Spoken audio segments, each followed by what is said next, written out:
Praise the Lord. Good morning. మన ప్రభువును రక్షకుడైన యేసుక్రీస్తు పరిశుద్ధ నామంలో యేసుతో అనుదినము అనే ఈ పరిచర్య ద్వారా ప్రతిదినము దేవుని యొక్క శ్రేష్టమైన వాక్యాన్ని వింటున్న మీ అందరికీ నా హృదయపూర్వక శుభములు. నా ప్రియ సహోదరి సహోదరుడా, చిన్న ప్రార్థన చేసుకుని మన వాక్యంలోకి వెళ్దాం. మహాగణుడ పరిశుద్ధుడైన మా తండ్రి, కృపగల దేవ, ఈ వాక్యాన్ని వింటున్న ప్రతి ఒక్కరిని పేరు పేరుని మీరు దీవించి ఆశీర్వదించమని, వింటున్న ప్రతి ఒక్కరిలో నాయన ప్రభా నీ యొక్క ఆత్మీయ సత్యాలతో, నీ కుమార్తెలతో, నీ కుమారులతో మీరే మాట్లాడి మమ్మల్ని అందరినీ బలపరచమని యేసు నామంలో ప్రార్థించి వేడుకొనిచున్నాం మా యెహోవా తండ్రి. ఆమేన్. God bless you. దేవుడు ఈరోజు మనతో మాట్లాడుతున్న మాట ఏంటంటే,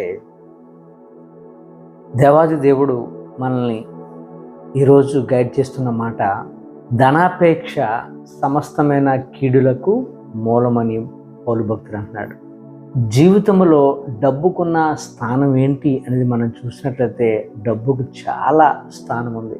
డబ్బు గురించి మనం దాన్ని ఎలా ట్యాక్లింగ్ చేయాలి, డబ్బును మనం ఎలా క్యారీ చేయాలి, దాన్ని ఎలాగా వాడుకోవాలి, దాని యొక్క వాల్యూ ఏంటి, అది మనల్ని ఎక్కడికి తీసుకొని వెళ్తుంది, దానికి మనం బానిసలం అయిపోయాం, మనల్ని డబ్బు బానిసలుగా చేసిందా అనే విషయాన్ని మనం ధ్యానించుకుంటాం. డబ్బుతో అన్నీ కొనలేమండి. డబ్బు అవసరము మనకి, కానీ డబ్బుతో అన్నీ కొనలేం. బ్రతకడానికి డబ్బు కావాలి, ఆహారం కొనుక్కోవడానికి డబ్బు కావాలి. డబ్బు లేకపోతే ఒక్క అడుగు కూడా మనం ముందుకు వేయలేం. ఈ ప్రపంచం అంతా కూడా డబ్బు చుట్టూ తిరుగుతుంది.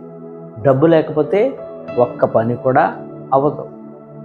నార్వే దేశానికి చెందిన ఒక కవి, ఆర్న్ గల్బర్గ్ అనే ఒక కవి డబ్బు గురించి చక్కటి విశ్లేషణ చేశాడు.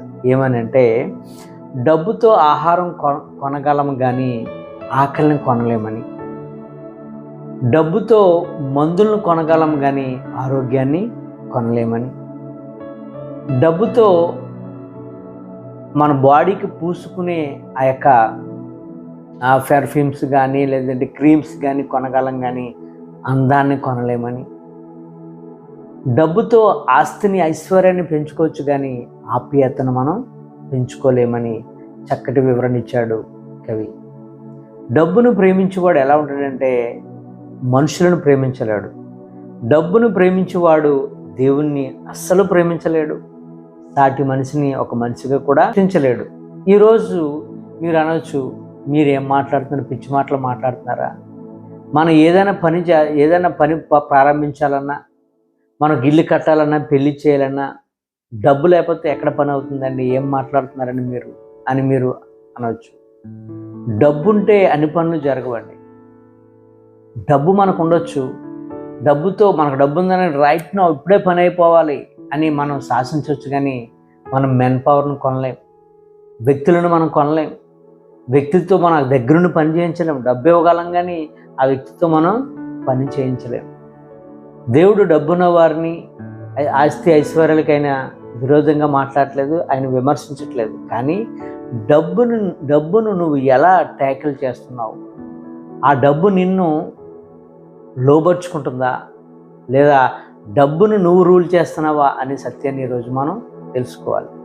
యేసు ప్రభు దగ్గరికి లోకా సువార్త 18 నుంచి మనం చూసినట్లయితే, ఒక ధనవంతుడు వచ్చి యేసు ప్రభుని అడుగుతున్నాడు, అయ్యా, నేను సత్య మార్గంలో నడవాలనుకుంటున్నాను, జీవ మార్గంలో ఉండాలనుకుంటున్నాను, నన్ను ఏం చేయమంటారు ప్రభు అని యేసు ప్రభుని అడిగితే యేసు ప్రభు అన్నారు. ఆయన ఏమన్నారంటే, వ్యభిచారించొద్దు, దొంగతనం చేయవద్దు, అబద్ధ సాక్ష్యం పలకొద్దు, నీ తల్లిని తండ్రిని సన్మానించు అని మోసే ధర్మశాస్త్రం ఉంది కదా, వాటన్నిటిని పాటిస్తే చాలు అన్నాడు.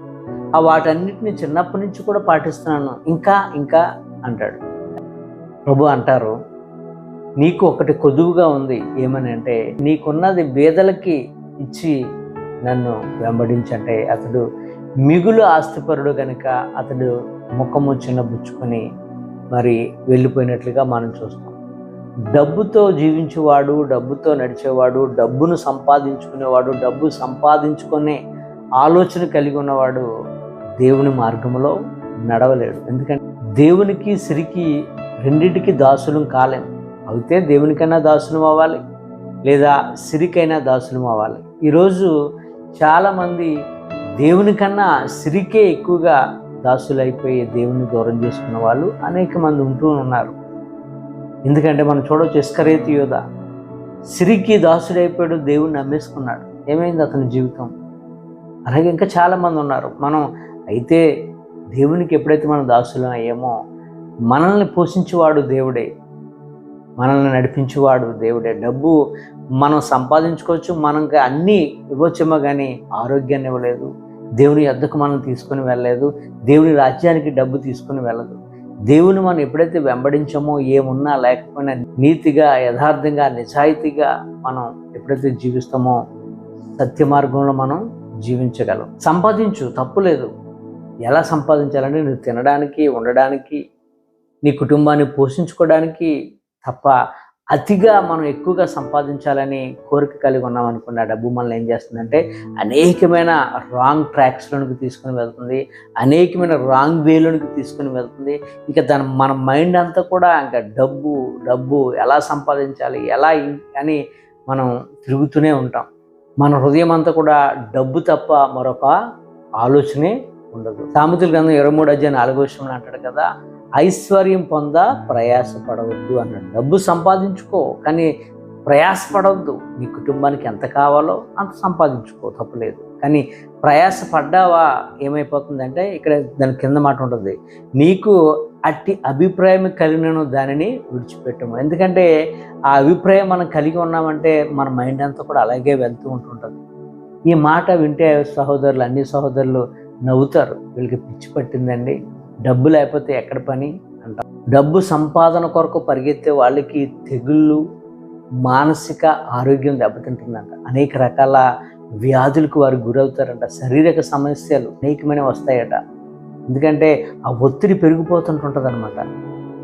డబ్బు ఏం చేస్తుందంటే అనేకమైన చిక్కులు పెడుతుంది, సమస్తమైన కీడులకు మూలమని పౌలు భక్తులు మాట్లాడారు. కాబట్టి చివరగా హెబ్రీయులకు రాసిన పత్రిక 13:5 మనం చదివితే, ధనాపేక్ష లేని వారే మీకు కలిగిన వాటిలో తృప్తి కలిగి ఉండండి. ధనాపేక్ష లేకుండా మీకు ఎంత ఉంటే అంత అందులో తృప్తి కలిగి ఉండండి అని వాక్యం అయితే సెలవిస్తుంది. ఉన్న దాంట్లో తృప్తి కలిగి ఉండండి. ఎంత ఉన్నప్పటికీ కూడా, ఏమున్నా ఏమి లేకపోయినా తృప్తి మనకేం చేస్తుందంటే హృదయానికి నెమ్మదినిస్తుందండి. తృప్తి ఏమనిస్తుంది? హృదయానికి నెమ్మదినిస్తుంది. అదే ధనాపేక్ష మనకి ఏమిస్తుందంటే హృదయానికి బాధను గురి చేస్తుంది, లేనిపోని ఒత్తిడికి గురి చేస్తుంది. మన మైండ్ అంతా కూడా దాని మీదే ఉంటుంది. కనుక ఈరోజు ఈ మాటలు ఉంటున్న నా ప్రియ సహోదరి, సహోదరుడా, మనకు డబ్బు అవసరం కాదని నేను అనట్లేదు, కానీ దాని మీద మైండ్ పెట్టవద్దు.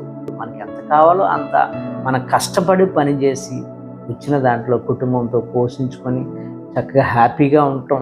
దట్స్ ఇట్, అంతవరకే. కానీ ఇంకా డబ్బు కొరకు ఆ వడ్డీలని ఈ వడ్డీలని అక్కడ ఇక్కడ చేసి మన మైండ్ని మనం డిస్టర్బ్ చేసుకొని మన యొక్క ఆరోగ్యాన్ని మనం దెబ్బతీసుకొని ఆ డబ్బు ఆశ ఉన్నవాడు కుటుంబాన్ని కూడా పట్టించుకోడు.